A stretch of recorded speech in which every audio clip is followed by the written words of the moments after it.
네, 여러분, 부동산 임대 계약 해보셨나요? 보통은 부동산에서 임대인과 임차인이 만나서 계약서를 확인하고 계약금을 걸고 잔금을 치르고 임차인이 입주를 하는 거죠.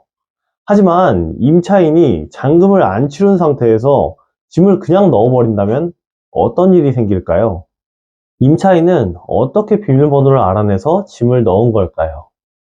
이 이야기는 제가 2달 전 겪었던 일이자 20년 경력의 중개사님도 처음 겪어보는 황당한 사건입니다. 이야기 마지막엔 건조물이나 주거 침입에 해당하는 임차인을 대처하는 방법도 같이 한번 말씀드릴게요. 끝까지 시청해주세요. 사건은 4월 말로 거슬러 올라옵니다. 제 소유의 사무실에 임차인이 구해졌다는 전화를 받고 이제 제가 계약하기 위해 중개사로 방문을 했죠. 4월 30일자로 기존 임차인과의 계약이 종료가 되고 5월 1일자로 계약한 새로운 임차인과 인연이 시작됐죠. 하지만 이게 악연의 시작이 될 줄은 몰랐습니다. 4월 30일이 됐고 기존 임차인은 짐을 뺏고 현장에 나가 있던 중개사님에게 공실인 상태로 사진을 받았습니다. 그러고 나서 얼마 안 있다가 또 다시 전화가 와서 중개 보수를 달라 그러는 거예요. 아니 내일이 잔금이고 지금 이제 잔금도 안 받았는데 무슨 중개 보수를 주냐. 내일 5월 1일 날 잔금을 받으면은 드리겠다. 이렇게 말씀을 드렸죠.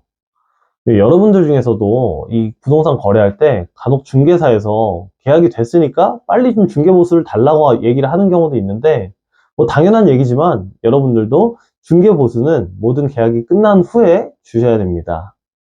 그리고 다음 날이 됐어요. 5월 1일이죠. 중개사가 가서 그 사무실을 확인해 보니까 이미 짐을 다 사무실에 넣어 놓고 업무를 보고 있다고 하더라고요. 근데 일단 비밀번호를 어떻게 알아냈냐고 물어보니까 기존에 있던 임차인이 옆에 호실로 이사를 갔는데 그 임차인에게 물어봤대요. 네, 이런 경우는 명백한 건조물 침입죄에 해당하죠. 그래서 제가 그럼 잔금은 언제까지 줄 거냐고 물어보니까 시간을 조금만 더 달라고 하더라고요. 그래서 여기에서부터 저의 실수가 좀 시작이 됩니다. 저는 시간을 드리겠다고 하고 며칠이 지났어요. 그래서 5월 중순이 됐고 임차인은 잔금 지급을 또 미뤘죠. 그동안에 뭐 확약서, 약속 이행서, 뭐 사서증서, 공정증서 뭐 이런 것까지 받았었는데 임차인은 약속을 지키지 않았습니다. 결국에는 7월 1일자로 퇴거하기로 약속을 하고 짐을 빼고 지금은 나갔습니다. 이번엔 좀 다행히도 약속을 지키더라고요. 근데 이제 보시다시피 공실이 된 상태라서 다시 임차인을 구해야 됩니다.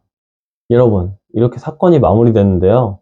이렇게 임차인이 막무가내로 비밀번호를 알아내서 막 자기 짐을 갖다 넣어요.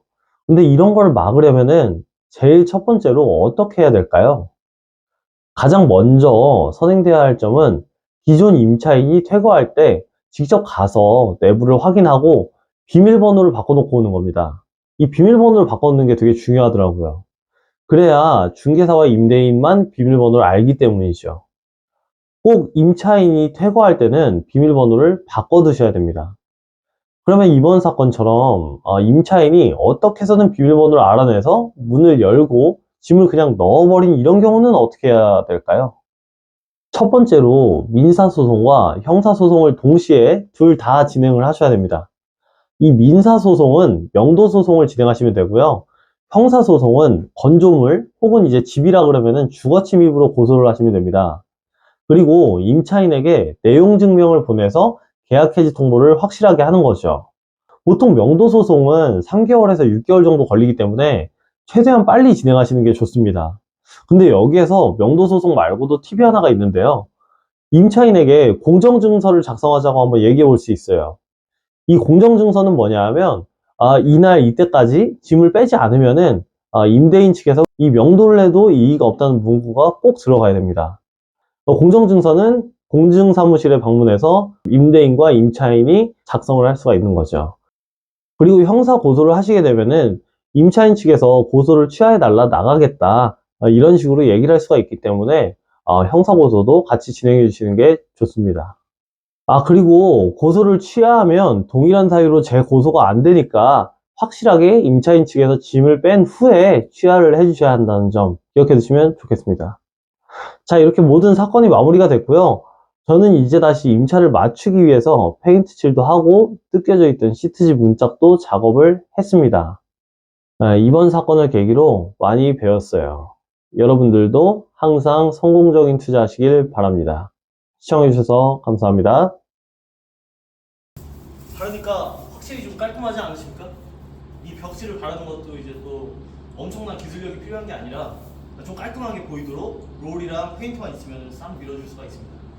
예. 열심히 한번 해보겠습니다.